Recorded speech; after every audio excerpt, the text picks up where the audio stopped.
आता आज त्याला 46वं वर्ष. आपण सह्याद्रीचे मावळे आहोत, तर आपण घाबरतो कशाला? त्या गर्जना पथकाचं नाव शिवगर्जना, की लोक आते गया और कारवा बनता गया. असं महाराष्ट्र म्हणले की ढोलताशा. आणि समन्वय आणि सामंजस्य, स्वतःचा एखादा दागिना घाण ठेवणारी माणसं मला यामध्ये माहिती आहे. पोलिसांनी केस दाखल केली.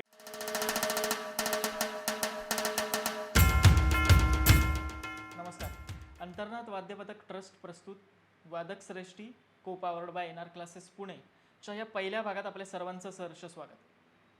आरंभ ही प्रचंड म्हणत असताना कार्यक्रमाच्या पदार्पणालाच व्यक्ती देखील तेवढीच ताकदवान हवी.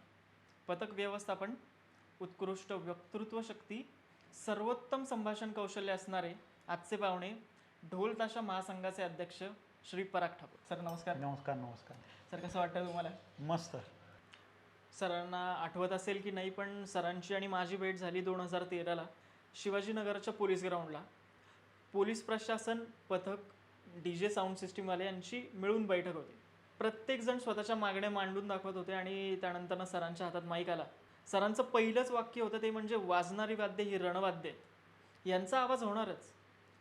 64 कलांचा अधिपती असणाऱ्या त्या गणेशाचा आगमन सोहळा आहे. बाहेर नाही त्या गोष्टी खुणावत असताना आजची तरुण पिढी संस्कृती जपत आणि अतिशय शिस्तबद्धरित्या वादनकला सादर करते, याचा त्रास कसला? सरांचं बोलणारं एक एक वाक्य, एक एक शब्द ढोलताशाचं पारडं जड करत होतं. अशा ठिकाणी मागण्या न मागता विचारांची मुद्देसूद मांडणी आणि प्रगल्भ बोलण्याची गरज होती. ह्या तुमच्या वक्तृत्व शैलीकडे मला यायचं आहे, पण ते थोडं उत्तरार्धात येऊ. आधी ऐकून घ्यायचं की ढोलताशाची तुमची सुरुवात कशी झाली, किंवा ढोलताशाचं आगमन तुमच्या आयुष्यात कसं झालं? मुळात काय आहे माहिती आहे का, की गणपती ही माझी आवडती देवता किंवा आवडतं दैवत म्हणून लहानपणापासून, अगदी लहानपणापासून. आणि त्याच्या गणेशोत्सवामध्ये मी ओढलं गेलो तेच ताशाच्या ओढीमुळे. मी स्वतः ताशा मला खूप आवडायचा आणि आज माझं वय 56 नाही. मी वयाच्या 10व्या वर्षी ताशाच्या ओढीने गणेशोत्सवामध्ये आलो तो फार गमतीशीर आलो. आमच्या इथं खाली शनिवारपेठ मेहुणपुरा सार्वजनिक गणेशोत्सव मंडळ ट्रस्ट म्हणून मंडळ आहे. त्या मंडळाचं आता गेले जवळपास 35 वर्ष मी सचिव आहे. पण मी जेव्हा वयाच्या 10व्या वर्षी ताशाच्या ओढीने तिथं गेलो, तेव्हा ते सगळी लोक ताशा वाजवत असायचे, ढोल वाजवत असायचे. रात्री सराव चालायचा 1 तासभर. तर या सगळ्या सरावामध्ये मी आपल्या शेजारी जाऊन बसायचो आणि नाही का सारखा असा हाताने करून, जरा ताशा द्या ना, एकदा ताशा द्या ना. ते लहान मुलाला दुर्लक्ष करतात तसं ते आपलं मला थांब रे, नाही रे असं करायचं. त्यावेळी आमच्याकडे एक शशी म्हणून एक ताशावादक होता. तो ताशा चांगला वाजवायचा. तर तो ताशा वाजवायचा आणि मी ऐकायचो. मला ते वाजवायला नाही मिळालं की मी येताना काय करायचो, आमच्या वाड्यामध्ये शिरताना खाली काटदरे म्हणून होते, त्यांच्याकडं खराटा होता. त्या खराट्याच्या 2 काड्या काढून घ्यायचो आणि ते जे ताल ऐकलेले असतील ते घरी येऊन, माझ्याकडे एक लाकडी टेबल होतं वडिलांचं अभ्यासाचं, त्याच्यावर मी ते वाजवायचो आणि मग तो ताल पक्का त्या दिवशी व्हायचा आणि माझा अभ्यास संपायचा ताशाचा. असं एक काही दिवस गेल्यानंतर एक दिवस तो शशी जो आहे तो त्या ठिकाणी, कोलांबडे त्याचं आडनाव, शशी कोलांबडे, त्याचा मुलगा अजूनही आमच्या मंडळात काम करतो, तर तो नव्हता आणि मग ताशा रिकामा होता. तर सगळी मुलं म्हणली, अरे ते पोरगं एवढं म्हणते तर एकदा देऊन बघ त्याला ताशा. तर तो ताशा मला पहिल्यांदा मिळाला आणि त्यांना असं लक्षात आलं की आपण वाजवलेले सगळे ताल हे पोरगं वाजवत आहे आणि उत्तम वाजवत आहे.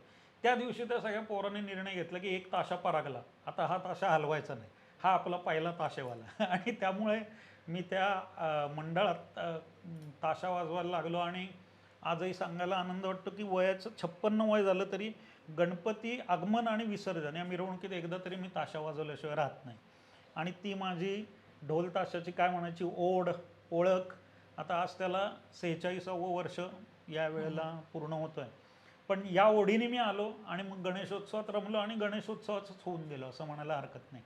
तर ही लहानपणची ओढ. आणि आता आणखीन त्या सरावासंबंधी सांगायचं म्हणजे, त्यावेळेला सगळ्यांना माहिती आहे आपल्या चतुर्शृंगीला जे यात्रा भरायची आणि आमचे वडील न चुकता यात्रेला घेऊन जायचे आणि तो एक दिवस असा असायचा की आम्हाला हॉटेलचं खायला मिळायचं, म्हणून आम्ही आनंदी असायचो. पहाटे 5 वाजता उठून त्या तुमचा आत्ता जो भिडे पूल म्हणतो त्याला, तर त्याच्या अलीकडच्या पुलावरनं कॉर्पोरेशनच्या इथं आम्ही जाऊन कॉर्पोरेशनची बस पकडून चतुर्शृंगीला जायचं. तर तिथं गेलं की बाकी सगळ्या वस्तू खुणावत असायच्या, खेळणी बिळणी.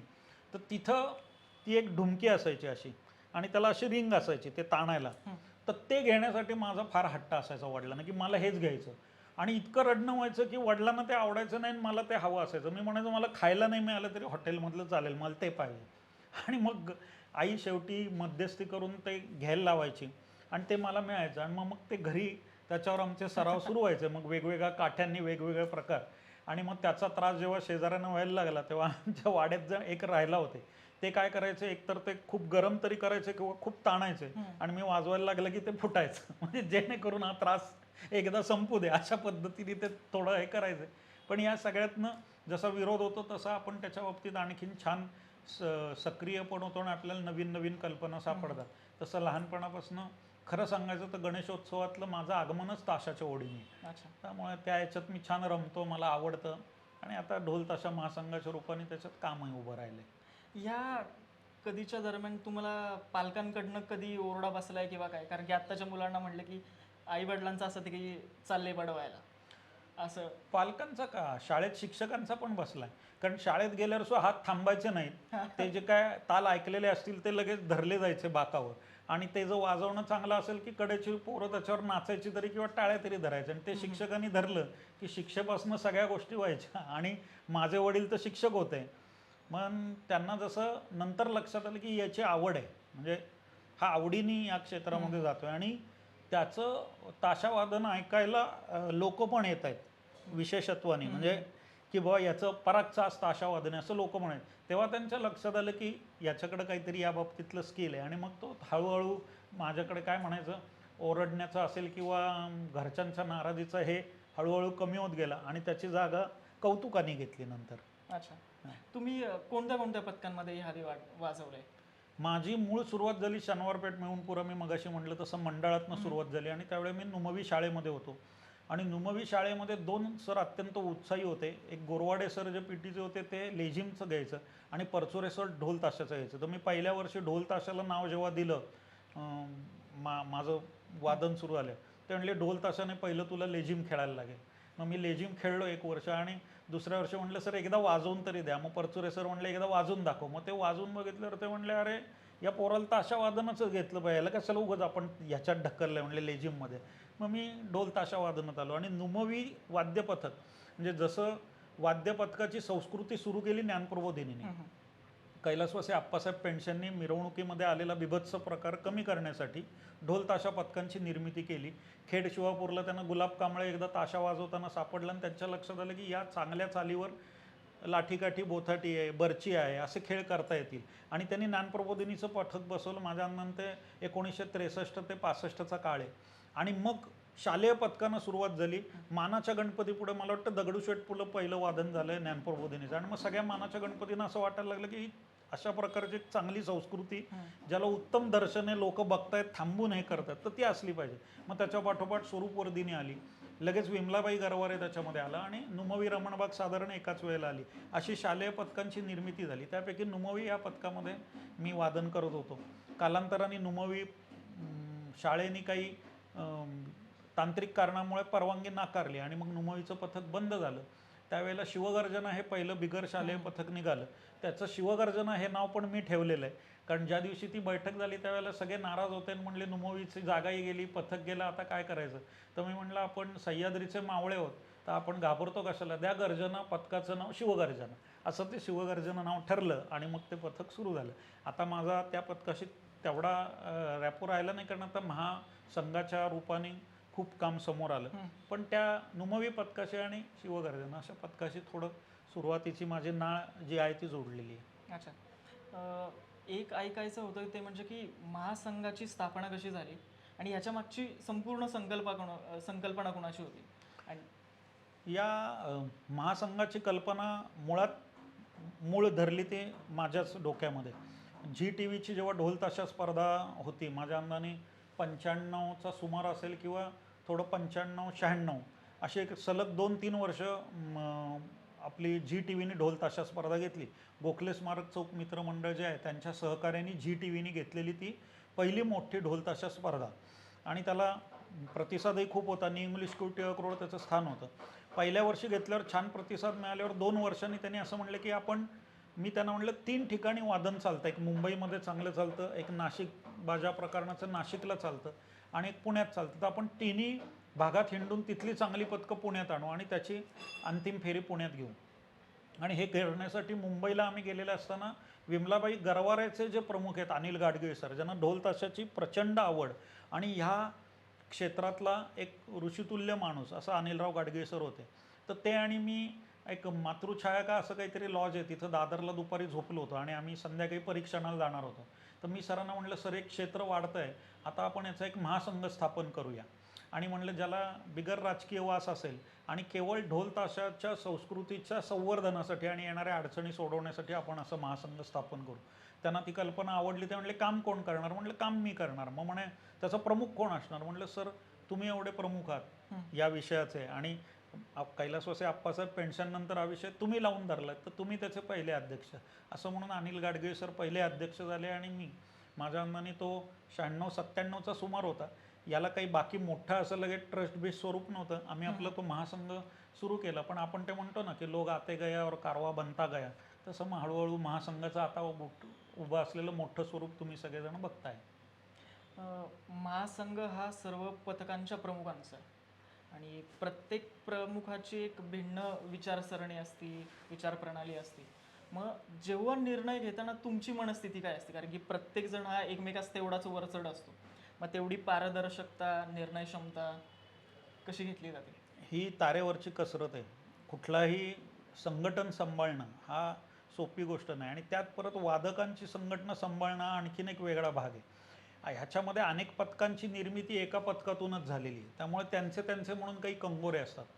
पण मला असं लक्षात आलं की जेव्हा तुम्ही मनापासून, ज्याला आपण इंग्लिशमध्ये होल हार्टेडली किंवा from bottom of the heart म्हणता, असं जर काम केलं तर लोक तुम्हाला त्याचं नक्की त्याची दखल घेतात आणि तुमच्या पाठीमागे उभं राहतात.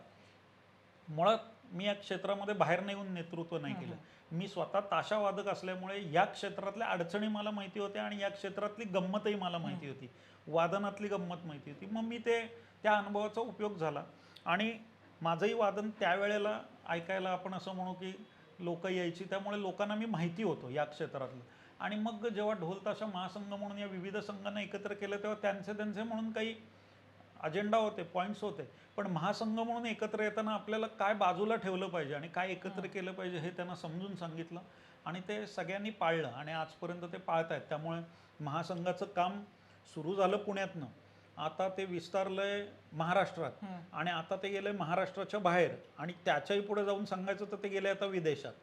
म्हणजे पुण्यात संघटन आहे म्हणताना आज 170 ते 200 पथकं पुण्यात आहेत. जिल्ह्यात गेलात तर तळेगावला 15 पथकं आहेत, पिंपरी चिंचवडला आणखीन 15-16 पथकं. तिथं दोन्ही ठिकाणी आपली कार्यकारिणी ती महासंघाच्या अंडर आहे. तुम्ही पुढे गेलात लोणावळा, पनवेल इथं 15-20 पथकं आहेत. त्याच्या पुढे गेलात तर ठाण्याला पथकं आहेत, त्याच्या पुढे मुंबईला आहे. इकडं गेलात तर विदर्भ, यवतमाळ, चंद्रपूर इथपर्यंत ढोल ताशा पथकं आहेत. नागपूरला पथकं आहेत. या बाजूला गेलात तर सांगली, कोल्हापूर ह्या भागामध्ये पथकं आहेत. त्यामुळे त्याचा आता महाराष्ट्रभर विस्तार झाला आहे आणि आता तो खऱ्या अर्थाने ढोल ताशा महासंघ महाराष्ट्र झाला. मग मध्ये मला अहमदाबादहून एका वादकाचा फोन आला की आमचा अहमदाबादला पथक आहे सर, तुम्ही ढोल ताशा महासंघ महाराष्ट्र म्हटलं तर आमचं काय होणार, आम्हालाही तुमच्या द्यायचं. म्हटलं ये बाबा. आता बंगळूरला 2 पथकं आहेत. मी मागच्या महिन्यात बंगळूरला जाऊन आलो. श्री रविशंकर जी जे काम करतात त्यांच्या साधकांनी एक पथक बसवलं आहे आणि तिथं आपण 2000 ध्वजधारींचा एक कार्यक्रम ऑक्टोबरमध्ये करतोय. तर त्याच्या संदर्भामध्ये मी बैठकीला गेलो होतो तर बेंगलोरला आहे. आता त्याच्या आधी 2019ला BMM कन्व्हेन्शन डल्लासला होता अमेरिकेमध्ये आणि तिथं ते म्हणले सर तुम्ही परीक्षक म्हणून या. मी म्हटलं किती पथकं? ते म्हणले अमेरिकेमध्ये 14 पथकं आहेत. आता 14 पथकांपैकी 6 पथकं याच्यात सहभागी झाली स्पर्धेत. दुर्दैवाने माझा व्हिसा नाकारला गेला. मकरन अनासपुरे पुढे गेले, ते कॉमेंट्रीला होते आणि मी मागे राहिलो. ते म्हणले पाटील राहिले मागे आणि आम्ही आलो पुढे. पण मग मी पुण्यातनं त्याचं परीक्षण केलं आणि ते हे केलं. मला सांगण्याचा आनंदाचा भाग एवढा आहे की 7 समुद्रापलीकडे ही संस्कृती जाऊन पोचली. आता अमेरिकेत 14 पथकं असणं, ऑस्ट्रेलियात पथकं असणं, त्याच्यानंतर जर्मनीमध्ये परवा जे शिवराज्याभिषेक दिन जो 350 होता त्याची मिरवणूक निघाली, त्यात 7 पथकं होती जर्मनीमध्ये. गंमत आहे बघा की किल्ल्याची प्रतिकृती मिरवणूक येते आणि 7 पथकं पुढं वाजवत आहे. अभिमानाचा विषय. जर्मनीमध्ये मराठी संस्कृती. दुबईला गेलात तर तिथल्या ढोल ताशा पथक जे आहे त्याला आता सरकारने मान्यता बँड पथक म्हणून दिली आहे आणि तिथं जो त्यांचा जसा आपला 15 ऑगस्ट स्वातंत्र्य दिन आहे किंवा 26 जानेवारी वेगळा, तसा जो दुबईचा दिवस आहे त्या दिवशी त्यांना वादनाला सरकार बोलवतं आणि त्याच्यावर पोलीस परेड होते ढोल ताशावर. आता हे तुम्ही ऐकलंय का? हे पुण्यात काय महाराष्ट्रात नाही, पण हे दुबईत आहे. तिथल्या ज्या काय तुमचे शोज आहेत किंवा याच्यात त्यांना ऑथोराइजली बोलवलं जातं आणि वादन करायला दिलं जातं. एम्बसीतनं जेव्हा भारतातनं लोक तिकडे जातात किंवा तिकडे कुठली महत्त्वाची लोक येतात तेव्हा त्यांच्या पुढं वादन होतं. म्हणजे ढोल आता साधं गोष्ट आहे. आपले ऑस्ट्रेलियाला का कुठे आपले माननीय पंतप्रधान मोदीजी गेले तर त्यांच्या स्वागताला सुद्धा पथक होतं ते इथल्या रमणबागेचं असलेल्या विद्यार्थ्यांचं होतं आणि त्याच्यात मोदीजींनी ढोल वाजवला. म्हणजे मला एवढंच सांगायचं आहे की ढोल ताशाची संस्कृती कशी फोफावली आता. तर जसं पंजाब म्हणलं की भांगडा, गुजरात म्हणलं की गरबा, तसं महाराष्ट्र म्हणलं की ढोल ताशा. हे आता समीकरण नक्की झालं आणि ते आपण पक्क केलं. महासंघ आणि त्यातले नवीन येणारी पथकं किंवा असलेली छोटी पथकं यांना प्रसिद्धीच होतात कसं आणता येईल? प्रसिद्धीच होतात खरं सांगायचं तर माझे याच्यामधले विचार थोडे वेगळे आहेत. पथक मोठं का छोटं याला फार अर्थ नाही. याच्यामध्ये कलेला फार महत्त्व आहे. कौशल्य जे असतं ना ते बाहेरनं विकसित होतं. म्हणजे तुम्ही एखाद्या माणसाला बघता की हा असा उद्योगपती आणि आपण म्हणतो की मी पण असं होईन आणि म्हणून ते कौशल्य आपण आत्मसात करतो. ते तुमच्यात नसतं. पण कला ही तशी नाही. कला ही उपजत असावी लागते अंगामध्ये. मग ती त्याचा प्रभाव नंतर वाढू शकतो पण ती मुळात असावी लागते. त्यामुळे ढोल ताशाचं वादन ज्यांच्या अंगामध्ये मुरलं आहे अशीच मुलं इथे येतात किंवा ज्यांना आता कशी ही लोकसंस्कृती आहे. तू मला सांग, तबला जेव्हा शिकायला जातो तेव्हा आपण काय म्हणतो शास्त्रशुद्ध तबला प्रशिक्षण घ्यायला 12 वर्ष लागतील. ढोल ताशाचं असं होतं का हो? ढोल ताशाच्या ओढीने कोणीही माणूस तिथं आला आणि थांबला, दोन दो एक तासभर ऐकलं की तो मांडीवर ताल धरतो आणि तो दुसऱ्या दिवशी ढोलाचा पहिला हात वाजवतो. याचं कारण काय? तर ते लोकसंगीतातलं लोकवाद्य आहे. त्यामुळे ते पटकन आत्मसात होतं. आणि दुसरं म्हणजे ते मंगलवाद्य आहे आणि रणवाद्य आहे. त्यामुळे त्याच्यात रमतो पण आणि समूह रमू शकतो. एक मोठा समूह त्याच्यावर रमू शकतो. त्यामुळे ढोल ताशामध्ये छोटं मोठा असा अर्थ नाही आहे. तर कौशल्यावर आधारित आहे, कलेवर आधारित आहे. ज्याच्याकडे कला आहे तो माणसं कमी असली तरी ते वादन ऐकायला लोक लांब लांबून येतील. त्यामुळे मी आजच्या पथकानं एक नक्की सांगेन की पथकाच्या संख्येवर जाऊ नका. माझ्या ॲडमिशन किती झाल्या, मग मागच्या वेळेला एवढ्या होत्या. जो कलाकार आहे, जो तुमच्या पथकाशी एकनिष्ठ आहे, जो खरा वादक आहे आणि वादकापेक्षा सुद्धा जो साधक आहे तो ह्या संस्कृतीशी राहणार, तुमच्याकडे येणार, वाजवणार. त्याच्यावर आपण ध्यान देऊया. जे तुमचे नाहीत त्याच्यावर वेळ खर्च करू नका. सोशल मीडियानी लोक येतील वगैरे, ठीक आहे येतील, पण जे मूळ वादक आहेत ज्यांच्याकडे ती कला आहे त्यांनी ती पेश करणं आणि लोकांनी त्याला दाद देणं. पूर्वी ही कला जेव्हा होती तेव्हा ती राजदरबारात सादर व्हायची. राजदरबारात कलेला महत्त्व होतं. नर्तक असायचे, वादक असायचे, संगीतकार असायचे. आपण म्हणतो की तानसेन गायला आणि त्यांनी संध्याकाळी दिवे लागणीला दिवे लावले. तर ही संगीताची ताकद होती, कलाकारांची ताकद होती. तसं नंतर ही कला राजदरबारातून आश्रयाला कुठं आली तर देवालयामध्ये आली. दक्षिणेमध्ये देवालयामध्ये आजही कला सादर होते. तुम्ही बघता ते घट्टम बिट्टम वाद्य तिथं वाजवली. आता त्यांनी आणखीन उडी घेतली, ती लोकाश्रयाला आली ही कला. तर ती लोकाश्रयाला कशी आली तर ती ढोल ताशाकडे बघा की ते लोकांपुढे वाजवायचा प्रयत्न करतात आणि त्यातून लोकाश्रय मिळतो. तर त्यामुळे आपण या एका प्रवासात आहोत, टप्प्याटप्प्यांवर पुढं चाललो आहे. तर मला असं वाटतं छोटी मोठी पथकं असं म्हणण्यात काही अर्थ नाही. ज्याच्याकडे उत्तम वादक आहेत, ज्याच्याकडे ती वाजवण्याची एक कसक आहे आणि ज्याच्या मनगटामध्ये ते कला आहे तर ते होणारच आहे आणि ते वाजवणार आणि ते वाजवणार आणि गाजवणार पण. आणि त्यामुळे लोक येऊन ऐकणार. त्यामुळे छोटं मोठं काही नाही, कला आहे. ती कला सगळ्यांमध्ये यावी हा प्रयत्न उपजत आहेच आहे. ती फुलावी कशी हा प्रयत्न पथकांनी करावा. ढोल ताशा महासंघ किंवा सर्व पथकं यांच्या जबाबदाऱ्या आणि यांच्यासमोर आता आव्हानं काय? मुळात आता काय आहे की पथकांची संख्या वादकांची वाढते. तरुणाईला आकर्षण आहे सध्या. तुम्ही कॉलेजमध्ये गेलं तर आणि गणेशोत्सवाच्या अगोदर 2 महिने गप्पा असतील तर मुलामुलींच्या गप्पा असतात, तू कुठल्या पथकात वाजवतो किंवा वाजवते आणि मी कुठल्या पथकात वाजवतो. तर ह्या गप्पा रंगतात आणि जो पथकात जात नाही त्याला साधारणतः अरे म्हणजे हा काही कामाचं नाही असं म्हणलं जातं. तर हे तरुणाईचं आकर्षण आहे. तरुणाईचं आकर्षण खूप काळ टिकतं असंही नाही. आपण असं म्हणतो की टेस्ट ही नेहमी 4 वर्षांनी बदलते. पण नशिबाने ढोल ताशा तुम्ही बघाल तर गेले 20-25 वर्ष लोकांच्या मनावर अधिराज्य गाजवतं आहे. याचा अर्थ त्याची गोडी आवीट आहे आणि ती टिकून आहे. मग ते असताना आत्ता महासंघापुढे म्हणाल तर महासंघाचं नाही, सगळ्या संघांपुढे आव्हान असं आहे की शोमनशिप वाढली. सिनेमामध्ये वगैरे लोकसंगीतामध्ये जसं ढोल ताशाचा वापर व्हायला लागला तसं लोकांचं त्याच्यामध्ये शोबाजी वाढली. पूर्वी मी जेव्हा ताशा वाजवायला जात होतो तेव्हा मोठ्या भावाची चड्डी घालायचो, ती खाली सरकायची, त्याच्यावर करगोटा आणि त्याच्यावरच ताशा बांधायचो. आता असं कोणी वाजवणारं तुम्हाला आढळणार नाही. आता डोक्यावर फेटा पाहिजे, मुलगी असेल तर नथ पाहिजे, डोळ्यावर गॉगल पाहिजे, नऊवारी पाहिजे, पोरगा असेल तर छातीवर रुद्राक्षाची माळ पाहिजे, महाराजांचा बिल्ला पाहिजे, हातात एक 2-4 बँड्स पाहिजे आणि मग तो असं गुडघ्यावर घेऊन ढोल वाजवला तरच वाजवला. तर हे सगळे मला असं वाटतं की हे ग्लोरिफिकेशन आहे, हे नसावं असं नाही, हे सगळं बाह्य स्वरूप आहे. त्याच्यातला जो मूळ गोडवा आहे ना, तो त्याच्या चालींमध्ये आणि त्याच्या वादनामध्ये तो टिकवणं हे आमच्या पुढचं खरं आव्हान आहे. आता कसं आहे, ढोल ताशाला लिखित स्वरूपामध्ये बोल नाही, जसे तबल्याला आहे आपण म्हणून तादिन दिन्ना तादिन दिन्ना, तर बोल आहे. ढोल ताशाचे असून बोल कोणी असे क्रमित केलेले नाहीत, ते करायला लागतील, त्याचं काम चालू आहे, आपली काही मंडळी त्यावर आत्ता काम करत आहेत. पण मला असं पण वाटतं की हे समजा क्रमित केले तर लोकांचा ओढाही कमी होईल की हे अमुक्याने चालतं. आत्ताही तुम्ही बघा, आत्ता ढोल ताशाचे 5 हात वाजतात, काही ठिकाणी त्याचे 7 हातामध्ये संक्रमण झाले. पण मला असं वाटतं की लोकांना याचा कधीतरी कंटाळा येईल ना, बरोबर. की मी या पथकातही तेच ताल ऐकतोय, 2 पथकं पुढे गेल्यावर परत येते पथक तेही तेच ताल वाजवतं, ह्याच्यामध्ये आम्हाला नाविन्य काय देता येईल? तर नाविन्य शोधावं लागेल आणि ते लोकांना द्यायला लागेल. वाद्य तुमच्या हातात आहे, काठ्या तुमच्या हातात आहेत ताशाच्या, तुमच्या हातामध्ये ढोलाचं टिपरू आहे, ती थापी आहे, याच्यातनं काय काय गमती जमती निर्माण करता येतील, याला काही जुगलबंदी देता येईल का? आम्ही मध्ये प्रयत्न केला, संबळ आणि ढोल ताशाची जुगलबंदी केली आम्ही, ढोलकी आणि ढोल ताशाची जुगलबंदी केली, दिमडी आणि ढोल ताशाची जुगलबंदी केली. असे काही नाविन्यपूर्ण प्रकार ज्याला आपण म्हणू की कॉम्बो, किंवा ज्याला आपण म्हणू आत्ता नवीन काळामध्ये त्याला वेगवेगळे नावं आहेत की पाश्चात्य संगीत आणि भारतीय शास्त्रीय संगीताचा मिलाप करून काही आणणं, तसं ढोल ताशा आणि या सगळ्या विषयावर काही काम या पुढच्या काळात करायला लागेल. अन्यथा तोचतोचपणा माणसाला भावत नाही, मग त्याची आवड कमी होऊन तो दुसरीकडे खेचला जातो.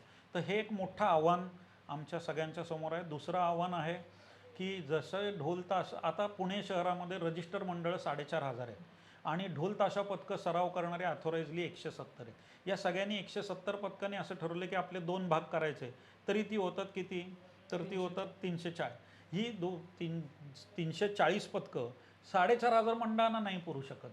तर हे जे मागणी आणि पुरवठा याचं जे व्यस्त प्रमाण आहे हे यापुढेही राहणार. आत्ताच आहेत त्या पथकांना पुणे शहरामध्ये मोकळ्या जागा सरावासाठी नाही, तर हा सरावासाठी जागा उपलब्ध होणं हा एक भाग राहील. आणि समन्वय आणि सामंजस्य या 2 रुळांवरती आमची रेल्वे चालू शकते. नागरिकांशी असणारा समन्वय आणि वादकांचं असणारं सामंजस्य, हे 2 रूळ जेव्हा एका समांतर चालतील त्यावेळेला त्याच्यावरनं जाणारी रेल्वे उत्तम चालेल, आणि नाहीतर मग त्याच्यामध्ये प्रश्न निर्माण होतील. तर ह्या 2-3 प्रश्नांशी आम्हाला या आगामी काळामध्ये आम्हाला काम करायला लागेल, आपल्याला तोंड द्यायला लागेल आणि त्याच्यावरती उपाय काढायला लागतील. मंडळांचं किंवा नागरिकांचं हे नेहमीच रडगाणं असं नाही म्हणता येणार, पण एक खंत असते की पथकवाले खूप पैसे घेतात.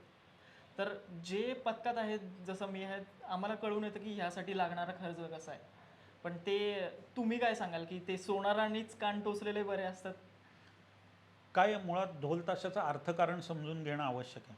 मी मगाशी म्हटलं तसं याच्यात ग्लोरिफिकेशन आल्यामुळे अनेक घटकांना यातल्या असं वाटायला लागलं की ढोल ताशा क्षेत्रात खूप पैसा आला.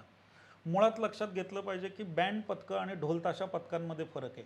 बँडचे जे वादक आहेत ते स्वतःच्या पोटाची खळगी भरण्यासाठी वाजवतात बिचारे, त्यांची कला जी आहे ती त्यांचं पोट उदरभरण नव्हे, त्यांचं पोट भरणं आहे. ढोल ताशातला कुठलाही माणूस पोट भरण्यासाठी ढोल ताशा वाजवत नाही. तुम्ही बघाल तर पथक पैसे घेतं का? घेतं, पण वादक घेतात का पैसे? नाही घेत, आजही नाही घेत. एवढे सगळे पथकांमध्ये वादकांना पैसे नाही आहेत, पथक घेतं. मग पथकाला समजा उद्या 100 रुपयाची एक सुपारी मिळाली, अगदी गृहीत धरा, यातले 20 रुपये पहिले कुठे जातात? तर जो आम्ही मांडव घालतो त्याच्या खर्चाला जातात.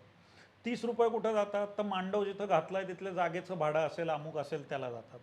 पुढचे 30 रुपये आमचे कुठे जातात? तर ह्या वादकांना त्या वेळेला वादनाच्या वेळेला द्यायच्या गोळ्या असतील, प्रथमोपचार साहित्य असेल, पाणी असेल, आणि त्यांना एक वेळेचं का होईना पोटभर भोजन असेल, तर याच्यावर 30% खर्च होतात. म्हणजे 30 आणि 30 60 आणि 20 80% खर्च आला. 10% खर्च तरी त्यांचा हा वाद्य, त्याच्यानंतर तुमचं त्याचे पानं, कातडी, टिपरू, ताशाच्या काड्या या सगळ्यावर जातात. याच्यात अजून आम्ही ट्रान्सपोर्टेशनचा खर्च धरला नाही की जिथून वाद्य न्यायचे आणायचे लोकांना पोचवायचं. याच्यामध्ये खरंच किती पथकांच्या हातामध्ये किती पैसे राहतात हा संशोधनाचा विषय आहे, ज्याच्यामध्ये खोलात कोणी जात नाही. लोकांना असं दिसतं की 40,000 मिळाले, 50,000 मिळाले. याच्या बरोबरीने काही पथकांना ओळखीमुळे काही ठिकाणी काही मानधन न घेता सुद्धा वादन करायला लागतं. माझा समजा एका पथकाशी उत्तम संबंध आहे, तो मला विनंती करतो की बाबा पैसे नाही त्यावेळेला द्यायला, पण तुमचं छान वादन माझ्या गणपतीसमोर व्हावं. एका अर्थाने आपण सेवक होत गणपतीचे, वादन करून आपण सेवा करतोय त्याची. तर आपण काय म्हणतो, ठीक आहे एका ठिकाणी वाजवू, अशा 1-2 सुपाऱ्या जरी तुम्ही काही पैसे न घेता वाजवल्या तर त्याचे पैसे येत नाही. मग हे अर्थकारण जुळवणं हे त्या पथक प्रमुखाचं खूप कौशल्य आहे मोठं. अनेकांचे हिशोब अपुरे राहतात ते त्या कारणामुळे राहतात की त्यांना वर्षभराच्या आमदनीपेक्षा खर्च जास्त होतो आणि बिचारे आवडीपोटी करतातही. स्वतःचा एखादा दागिना घाण ठेवणारी माणसं मला यामध्ये माहिती आहे. तर ह्या सगळ्यामध्ये खूप रकमेची उलाढाल होते आणि कोटीच्या रकमा होतात. तर हे स्वप्नरंजन आहे. मी अशा दिवसाची वाट बघतोय की ज्या वेळेला महासंघाच्या सगळ्या संघांमध्ये कोट्यांची उलाढाल होईल, त्यावेळेला मला असं वाटतं की मलाही छान वाटेल की अशा पद्धतीने याच्यामध्ये पैसे मिळू शकतात. मुळात ही पोटार्थी लोकं नाहीत, हे छंद म्हणून वादन करणारी लोक आहेत. त्यांच्याकडे त्याच दृष्टीने बघितलं पाहिजे, हे माझं स्पष्ट मत आहे. तुमची वक्तृत्व शैली, संभाषण कौशल्य आणि कधी पण बघितलं की महासंघाला कुठलाही प्रश्न आला की लोकांना ही अपेक्षा असते की पराग सरांचं याबद्दल म्हणणं काय. तुमची ती निर्णय क्षमता हे मला जाणून घ्यायचं की आधी शिक्षण काय झालं आणि हे एवढी वक्तृत्व शैली अशी प्रगल्भ होण्याची कारणं काय. 2-3 कारणं आहेत. एक तर माझं शिक्षण, मी पहिल्यांदा BCom झालो, जनता सहकारी बँकेत नोकरीला लागलो. ज्यांनी मला अतिशय आजपर्यंत सांभाळलं असं जर असेल तर ती जनता बँक आहे. त्याच्यानंतर मी LLB झालो. LLB सेकंड इयर पास झाल्यानंतर मी जर्नलिझमचा कोर्स केला. माझ्या या सगळ्या आवडीपोटी गणेशोत्सव, ढोल ताशा, तर आपल्याला लिहिता आलं पाहिजे, आपल्याला आपली बाजू योग्य रीतीने मांडता आली पाहिजे आणि त्या पद्धतीने मी प्रयत्न केले. आणि मी एक ऋण नक्की विसरणार नाही आणि ते आहे रमेश अमृत परचुरे सर. आमचे नुमोवीचे सर आहेत आणि ज्यांनी मला ढोल ताशा क्षेत्रामध्ये आणि एकूणच माझ्या, ज्याला मी जीवनात असं म्हणतो की फ्रेंड, फिलॉसॉफर अँड गाईड असा माणूस तो मला मिळाला. त्यांनी माझी वक्तृत्व शैली माझ्यामध्ये निर्माण होण्यासाठी 10वीमध्ये मला एक पुस्तक दिलं होतं, शतपैलू सावरकर.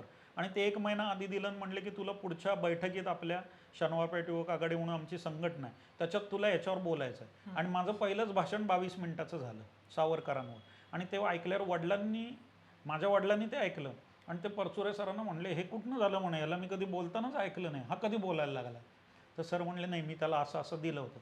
तर मला वाटतं की माझ्या वक्तृत्व शैलीला आकार मूळचा देण्यामध्ये जे कोणी कष्ट घेतलेत ते परचुरे सरांनी घेतले. आणि नंतर मग जेव्हा हे BJ MJ master of journalism झालो मी, तर मग त्याला मला शब्द सापडत गेले. आणि मला असं कायम वाटतं की तुमची मागणी असेल, तुमचं तक्रार असेल किंवा तुमचे गुण असतील, हे सांगायला उत्तम शब्द सापडायला लागतात. शब्द भांडार जर विपुल असेल तर ते कमी पडत नाही.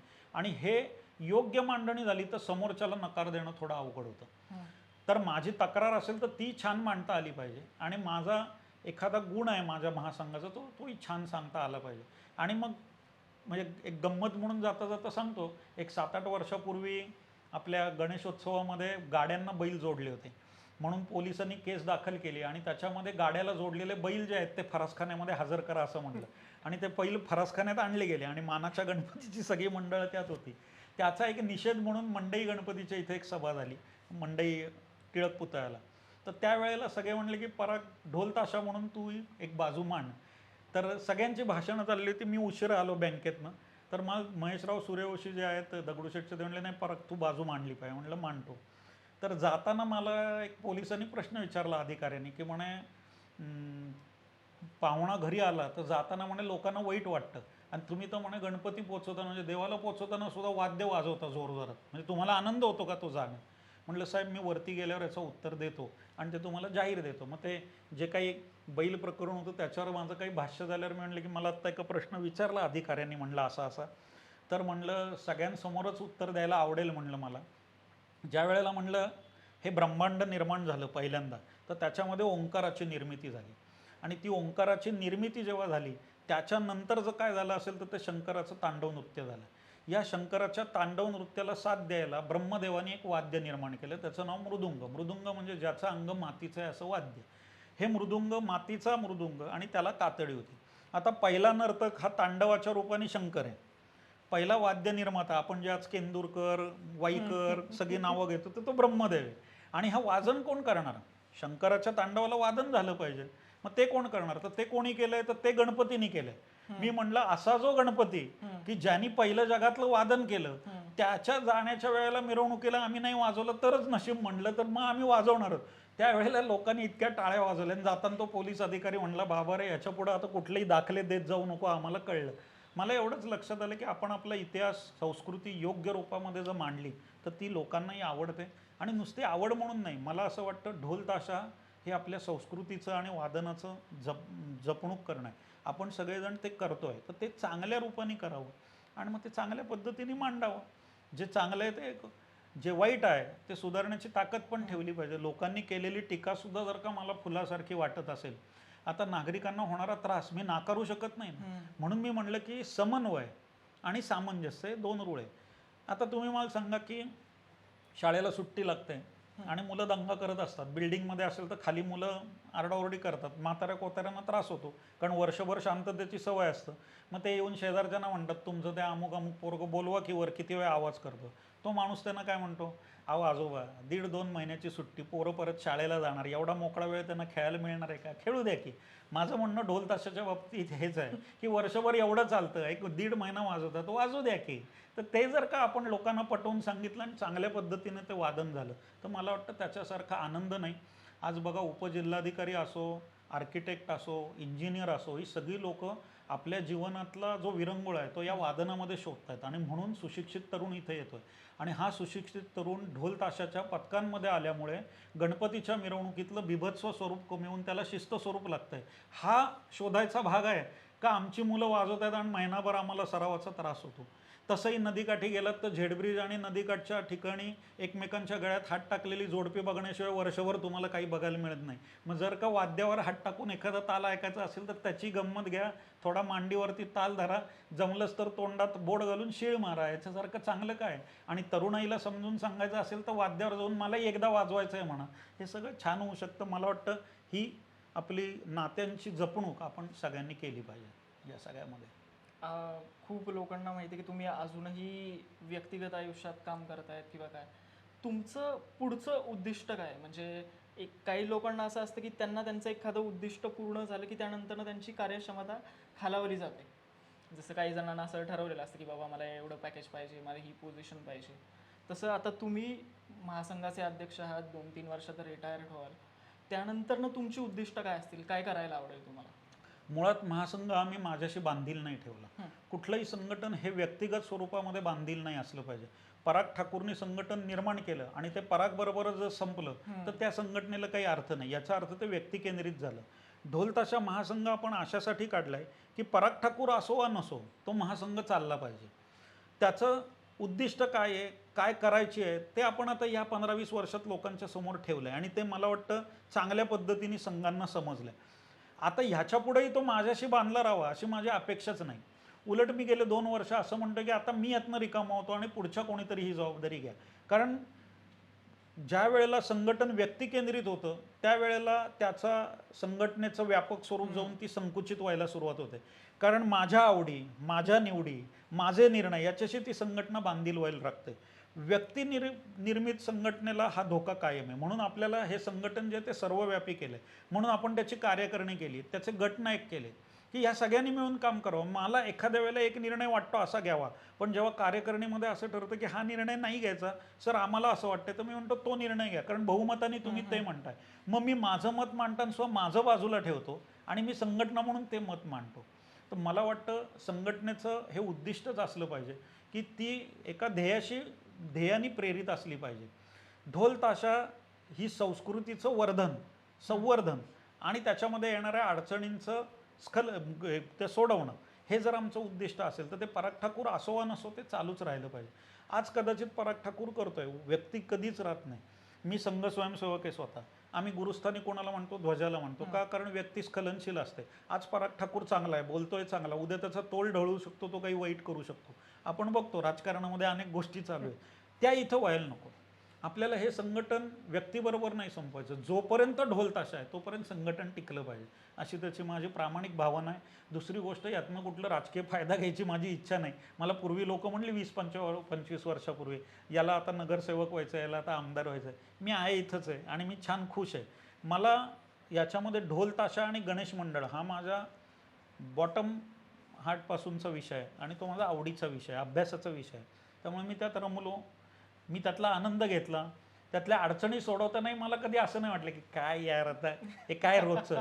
मी आजही छान 11:30ला फोन आला, सर आज इथं सराव बंद पडला, ते पोलीस असं बोलले. हो का, ठीक आहे, मी उद्याला बोलतो. तर ही नाविन्य याच्यामध्ये. बरं. आणि मुळात मला असं वाटतं की ढोल ताशामध्ये सरावाला येणारी मुलं मुली वयाने माझ्यापेक्षा आता दुपटीने लहान आहे. माझं वय 56 नाही. खरं तर मी वासरात लंगडी गाय शहाणी तसं मी आपलं तिथं आहे. माझी शिंग मोडून मी त्यांचा होण्याचा प्रयत्न करतो. पण याचा फायदा काय माहिती आहे का? मी वय विसरतो आणि मी त्यांच्याप्रमाणे वागण्याचा प्रयत्न करतो. त्यामुळे माझ्या आतनं काहीतरी नवनिर्मिती नक्की होईल याची मला खात्री आहे.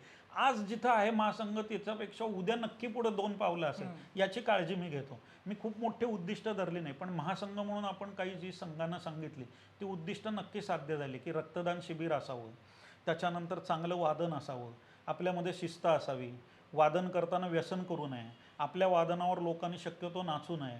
आपण जे जे समोर धरलं ते ते आज तुम्हाला दिसेल की ते ते झालंय. एखाद्या ठिकाणी अपवाद वगळा, पण हे सगळीकडे होतंय. येणारा पैसा जो आहे तो समाजकार्यात खर्च व्हावा. आता अनेक लोकांचं मी तुम्हाला सांगतो की किती चांगलं आहे बघा. कर्वेनगर स्त्री शिक्षण संस्था आहे, तिथं दहीहंडी आहे. आपण तिथं पुस्तक हंडीची कल्पना राबवली. एक पथक तिथं जातं, 350 पुस्तकं हंडीला लावतं, मुली हंडी फोडतात, त्याला ढोल ताशा वाजला जातो आणि मग ती हंडी फोडली की 350 पुस्तकं त्यांना मिळतात. काय छान कल्पना आहे. त्या शाळेला 350 पुस्तकं एका वेळी मिळतात. आता एखाद्या पथकाला आपण म्हणतो की शिर्डी साईबाबा अंधवृद्ध महिलाश्रम सिंहगड रोडला आहे, त्या 40 म्हाताऱ्या आहेत, 40ही अंध आहेत.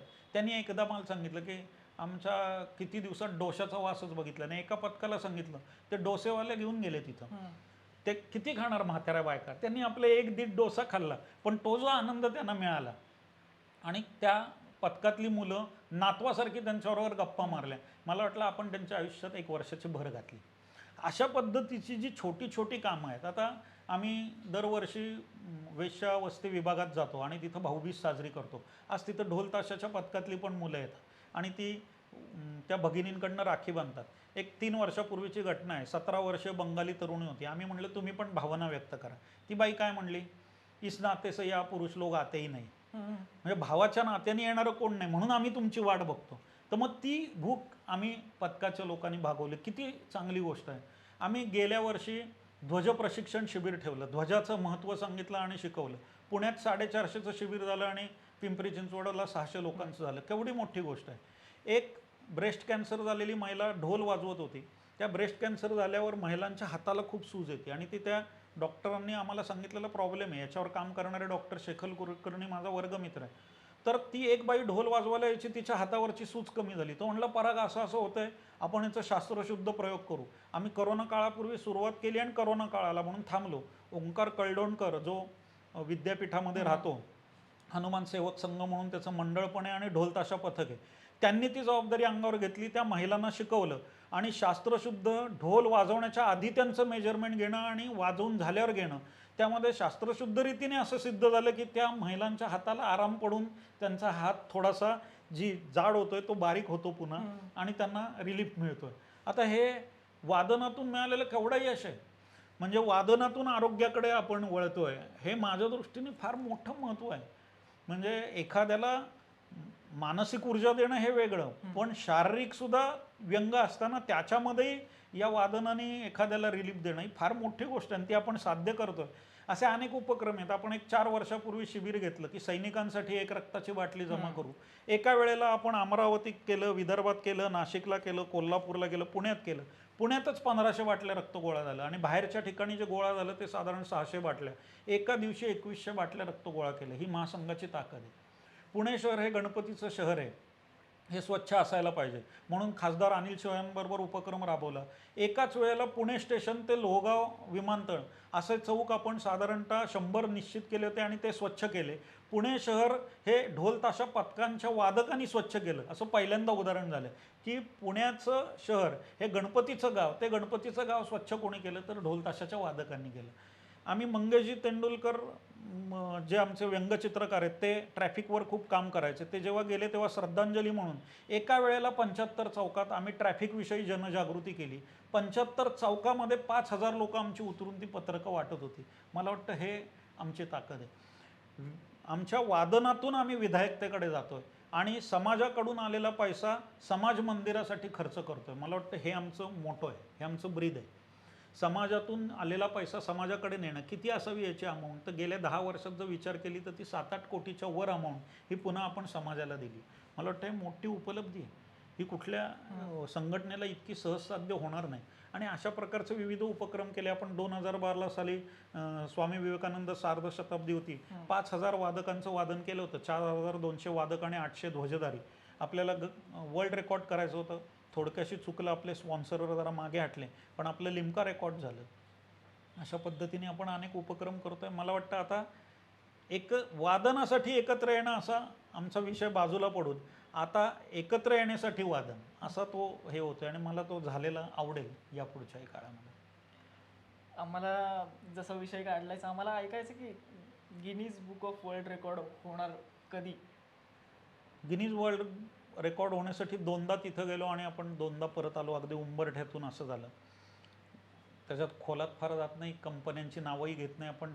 2012 साली तो हे केला आणि ऐन वेळेला एक कंपनी आपल्या मागणं गेली आणि तो कार्यक्रमच होणार का नाही असं होतं. शिवमणी येणार होते आणि तेव्हा मी असं म्हणले की आता कंपन्या मागं गेलेत, पण आपण वाजवायचं की नाही? तर सगळे म्हणले वाजवायचं पराग दादा. म्हणलं डबे घेऊन यायला लागेल. सगळे म्हणले डबे घेऊन येऊ, पण आता वाजवायचं.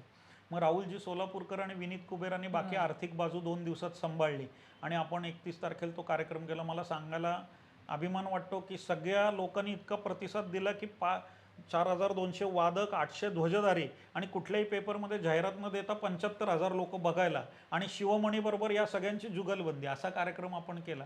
मला वाटतं लोकांचं आलोट प्रेम आणि वादकांची साधना या जोरावरच हे कामं होतात. संकल्पना अंतर्नादची म्हणा किंवा माझी म्हणा, आमची अशी अपेक्षा होती की उत्तर प्रदेशातल्या एका व्यक्तीने तिथल्या संग्रहालयाचं नाव छत्रपती शिवाजी महाराजांच्या नावाने केलं. ढोल ताशा महासंघातर्फे Guinness book of world record Ram जन्मभूमीला महासंघातर्फे व्हावा, त्यासाठी काय करता येईल? आणि तुमचे आणि RSSचे म्हणजे तुम्ही स्वतः संघसेवक आहात ते माहिती आहे, त्यामुळं ही बाजू कुठे मागे राहणार नाही आणि तुम्ही पाठपुरावा केला हे शक्य होईलच. आणि ह्यासाठी फक्त नाही, हिंदुस्थानातली सगळी पथकं निदान किमान 50-50 जरी वादक आले तरी साकार होऊ शकते. तुम्ही काय सांगाल? नक्की, कारण ते एक स्वप्न आहे की गिनीज बुकमध्ये व्हावं. आपण ज्या वेळेला 4,200 वादक एकत्र केलं त्यावेळेला गिनीजचं आधीचं जे रेकॉर्ड होतं ते 1,800 ढोलांचं होतं. फक्त त्यात ताशे नव्हते आणि ते धनगरी ढोल होते आणि ते श्री श्री रविशंकरांच्या साधकांनी केलेलं होतं. आपले वादक 4,200 होते, म्हणजे आपण दुपटीने त्याच्या 18 दुने 36च्या पुढे होतो. ते एकदा झालं होतं. आणि महापौर माननीय मुरलीधर मोहोळ असताना आणि हे आमदार आपल्या मुक्ताताई टिळक महापौर असताना आणि स्थायी कमिटीचे अध्यक्ष माननीय मुरलीधर मोहोळ असताना तो एक प्रयत्न केला, पण त्या वर्षी चिकार पाऊस झाला आणि तो विषय पुन्हा मागे पडला. त्यावेळेला आपण 4,800 वादकांची नोंदणी केली होती आणि नोंदणी पूर्ण झाली होती, पण पावसाचा राडाच एवढा होता की आणि गणपतीनंतर पितृपंधरवड्यात तो कार्यक्रम करावा असं हे नव्हतं, कारण लोकांना तो भावला नसता आणि लोक आली नसती. अन्यथा तो एक दुसरा प्रयत्न कॉर्पोरेशनच्या सहकार्याने, या सगळ्या लोकांच्या सहकार्याने आपण केला होता. पण बघू, मला असं वाटतं की कुठलीही संधी जात नसते आणि कसं आहे, जेवढं ती लांब जाते ना तेवढं ते हासिल करण्यासाठी आपण आणखीन प्रयत्नशील राहतो. तर किती जाईल, पळेल ती आणखीन पुढे अजून 1 वर्षभरामध्ये. आणि आता तर करताना ती 4,000 वगैरे का, आता आपण ती 7-8 हजारात करू ना, आणि करताना मग त्याच्यामध्ये जगभरातले मान्यवर येतील असं बघू. स्वप्न छोटी बघू नयेत. मी बाबासाहेब पुरंदरेंचा शिष्य आहे. बाबासाहेब पुरंदरेंनी नेहमी सांगितलं की स्वप्न नेहमी मोठी पाहावी. आणि ते एक वाक्य फार छान म्हणायचं. ते म्हणायचं, परागराव एक लक्षात ठेवा की बेचैनीत जगा आणि चैनीत मरा. म्हणजे स्वप्न साकार करण्यासाठी बेचैन राहा, स्वप्न साकार झालं की चैनीत मारा. ते वाक्य माझ्या छान लक्षात आहे. त्यामुळे वर्ल्ड रेकॉर्ड होणार का? होणार. आजचं उद्या होईल, फार होणार नाही, पण जे होईल ते दणदणीत होईल आणि लोकांचं लक्ष आकर्षून घेणार होईल. ते केवळ महाराष्ट्र नाही तर त्याचा भारताला अभिमान वाटावा अशा पद्धतीचं काम होईल. काळाचं बघू, आज उद्या. सर, खरंच धन्यवाद. तुम्ही वेळात वेळ काढून हा खरंच मौल्यवान वेळ, आणि मेन म्हणजे ह्याच्यातनं जे एक एक छोटी छोटी गोष्ट ती मानधनाची असेल, सरावाच्या आव्हानांची असेल, ही व्यक्त केली, त्याबद्दल खरंच धन्यवाद. येत्या काही वर्षातच प्रभू श्रीराम जन्मभूमी तयार होईल. प्रभू श्रीराम जन्मभूमीत ढोल ताशा महासंघाचा Guinness book of world record व्हावा अशी ईश्वराचरणी प्रार्थना करतो आणि धन्यवाद देतो. सर, धन्यवाद. अंतर्नाद पथकाने हा जो उपक्रम चालू केला आहे, वेगवेगळ्या व्यक्तींचं या विषयावर बोलणं आणि ते तुम्ही यूट्यूबवर टाकणार आहे, मला खूप छान वाटलं.